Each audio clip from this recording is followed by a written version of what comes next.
أو يعلمهن من يعمل بهن شن الريموت يا إيجا قاتا أو كل رقمة كعمل فلا أما جارسية أو برا عيد كعمل فشة يا إما هنا أذوق كعمل فشة وأتقاضته دقن جلسه يا إما إن تسي جارسيسو عيد كلا كل قنتو كعمل فش أبو هريرة وحديث كورنا يوحي سؤال شامركو النبي قويدي صلى الله عليه وسلم الصحابة ده هي وحن إريبولي أنا يا رسول الله أنا قاضنا يا شنطة الريموت وحيلي مركز النبي صلى الله عليه وسلم كعنت إذا قبتي فعدهن فيها كعنتيدي سقوها هي وشنتي الرماد نبي إيتريه صلى الله عليه وسلم كعنتيدو كتريه مركشتن الرماد مهم أول قضب كوبات النبي صلى الله عليه وسلم اتق المحارم تكن أعبد الناس wixii ilaahay xarimay oo uu ku diiday oo uu ka reebay iska ilaali hadda sida yeesho waxaad noqonaysaa adoomada ilaahay midka ugu cibaado fiican ka ugu sita dhanka cibaadada noqonaysa waa qodobka u horeeya waa diinta markii la isu geeyo qodobka laf dhabarta ah ee ugu khayr badan waa xalaal miirashada waa inuu ruuxu maxaarimta wixii ilaahay xarimay isaga fogaado iska ilaaliyo taas waxay tilmaamaysaa inuu ruuxaasi ruux diin leeyahay adoon ilaahay adoonnimadiisa xaqiijiyay inuu yahay nabigu salawaatu rabbi wa salaamu alayhi markuu leeyahay diintiina waxa u khayr badan xalaal miirashada iyo ruux xaaraanta inuu isaga fogaado بمعنى واحد قرن كرتا ما أنت واحد هليسا ضد آذو عبادة بدن والصوم بدن والصلاة بدن واعتكاف بدن وعمرة عن كالقوينين وديارة سيسارا وصوص سارا هدنا باب كمرك اللي يبادو حارانتا اسكا قصاني أدلو بدين صوما أدلو بدين إن رأضتك ضد صلاة بدن وصوم بدن وعبادة بدن ويبدنت لكن إن أدركت الروح حارانتا إسكا إلالينيا يشهوات كيسو كنتروليا خاصة مركي الدنيا يمال قشو ويريه هل كاسات كقران كرتا مركي النبي صلى الله عليه وسلم مركو ليهي اتق المحارم تكن أعبد الناس وحي إلهي حرمي كفقو إسكا إلالي وحد نقون إيسا أدوما دا إلهي ميتك أقول عبادة في عن أدومك أقول ستي أقول في عن بان نقون إيسا قضبك كوباد النبي صلى الله عليه وسلم أوتر دارمي وكاس قضبك اللبادي النبي قوحي صلوات ربي وسلام عليه وارضى بما قسم الله لك تكن أغنى الناس وحي إلهي كو قيب كوسي وإلهي تبارك وتعالى كو قندي رالي كنقو إلهي باوح قيبيي adoomadiisa wax u qaybiyay cimrigiibu u qaybiyay xoolihiibu u qaybiyay aqligiibu u qaybiyay aruurtiibu u qaybiyay quruxdiibu u qaybiyay milkigiiyo iyo kursigiibu u qaybiyay allah baa waxan qaybiyay tabaaraka wa taala wuxuu qaybiyay rabbi tabaaraka wa taala xidli aan koonkan bal dhisin baa waxan oo dhan la qorsheeyo la qoondeeyay wixii kugu soo hagaagi lahaa iyo wixii lagu siin lahaa maalinkaas la xariiqay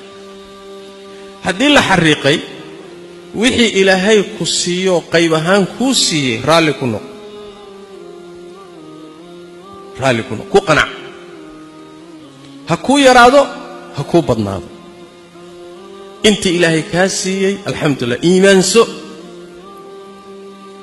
wixii ilaahay ku qoondeeyo ku qorsheeyay hadaad ku qanacdo raali ku noqoto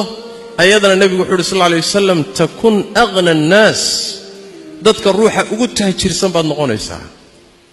ugu qanisan صوت معيتهاي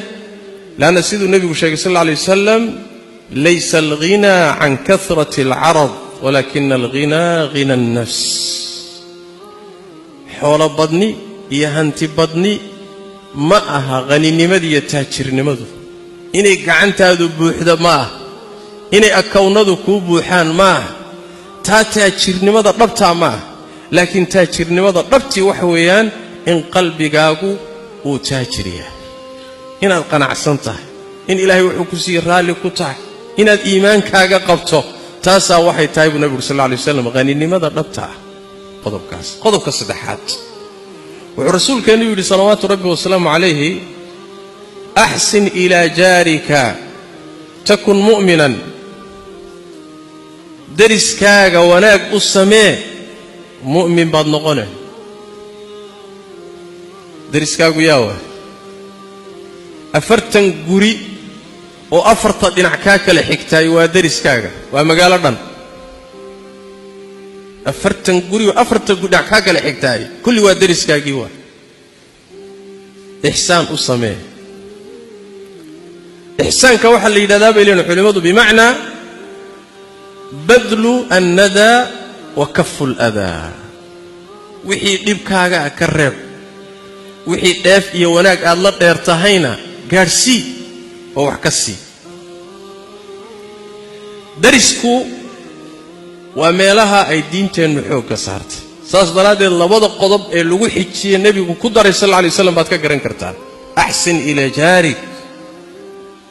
حيكتوسي إيمان حديث كيف الصحيح كي يدات الماما يو النبي يقول صلوات ربي والسلام عليه والله لا يؤمن والله لا يؤمن والله لا يؤمن إلهي بان كدارتي مر مينين إلهي بان كدارتي مر مينين إلهي بان كدارتي مر مينين markaas saxaabadu xilli rasuul ilaahay oo kaasi waa mid khasaaray oo hoogay tolo yaa waay ninka saddex goor nabigu saddex dhaarood istaba dhigay inuu san rumaynin oo iimaan lahayn waa kuma nabigu wuxuu sallallahu alayhi wasallam man la ya'manu jaruhu bawa'iqahu nabigu sallallahu alayhi wasallam wa ruuxa aan dariskiisu aamin ka ahayn sharkiisa bawa'iqda nabiga fasiray weydiiyeen saxaabadu bawa'iqdu maxay tahay rasuul ilaahay wuxuu nabigu sallallahu alayhi wasallam sharrahu wa sharkis afkaaga iyo adinkaaga hadduu dariskaagu ka badbaadi waayo daliil waxay u tahay iimaankaagu inay wax si ka yihiin لأن علامة الإيمان وحويان إن درسكاga الإحسان السميس ساس ترادد بالنبي صلى الله عليه وسلم أحسن إلى جارك تكن مؤمنا علامة إيمانك لو قرتوا قضبك أفراد نبي وحوري صلوات ربي وسلام عليه ودردارمي وحوري صلوات ربي وسلام عليه درس كمركو كهالي أي قضبك أفراد رسولك وكدك صلوات ربي وسلام عليه أحب للناس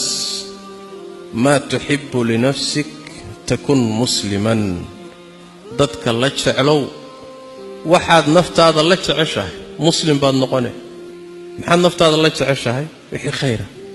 وحي خير نفط هذا الله تعشه ضدك الله تعلو طبعا وحي نفط هذا الله تعلينا ضدك الله تعلاني حديثك وحكاه الله يا وتعيلك قلبك ودونيتانك قلبك خير ما لا تعشه نفط هذا ها ضدك الله تعلو حضرتها حتعيشها وناقة حتعيشها إن الحول هشو حتعيشها إن العروه هشو حتعيشها إن الدين هشو حتعيشها إن الدبقلية هشو حتعيشها وحي وناقة ونبا تعيش وحي كردبا يوردنا والنعبت تتكسيدا سوكا لك سوقات نفط هذا لك سوقات وحي آن نفط هذا آذن لتشعلين تتكا لتشعلاني وشرع يدبا وحي نفط هذا الله تعشه وناقنا الله تعلو بالنبي يقول صلوات ربي وسلامه وميزان عجيب أول وميزان عجيب أول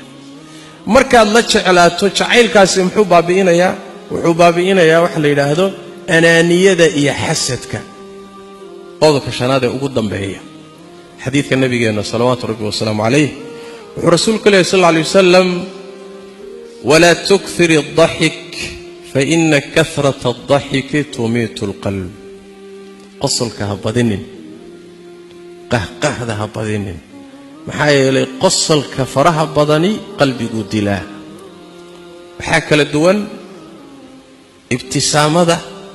iyo qosolku waa kala duwan yahay ibtisaamadu waa muusoodka waa dhoolla cadaynta midaasi ajir baa laga helaa waqta nabiganu yiri salawaatu rabbi wasalaamu alayhi tabassumuka fi wajhi aqiika sadaqa walaalka markaad iska hortimaadaan inaad muusooto dhoolla cadayso oodan qabiid ahayn waa sadaqo ajir baa laga helaa tawa muusoodka waana tii nabigeenu u badnaa salawaatu rabbi wasalaamu alayhi midna waa qosolka kahda waa kan noocaas oo kala nabigu xulay sallallahu alayhi wasallam habadsanin طبعا marka qaar kood ruuxu waa ka dhacaya laakiin maxaa la diidan yahay badsanin dib buu leeyahayo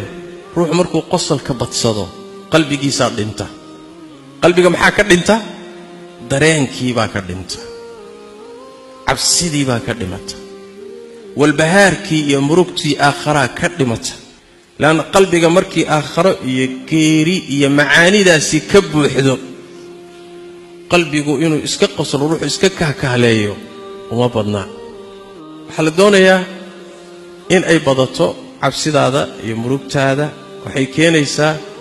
in uu qosolkaagu yaraado qalbigaagu noolaado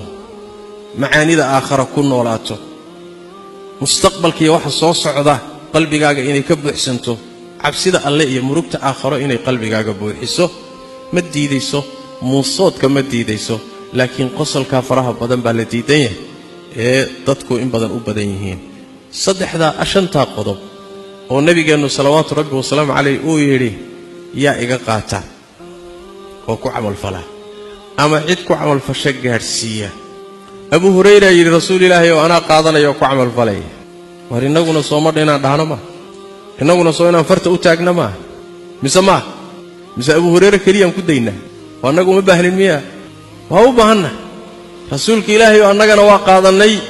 waana ku amal falaynaa dadkana waan gaarsiinaynaa taas la inaga rabaa Soomaa tawfiiqda Allah inoo waafaq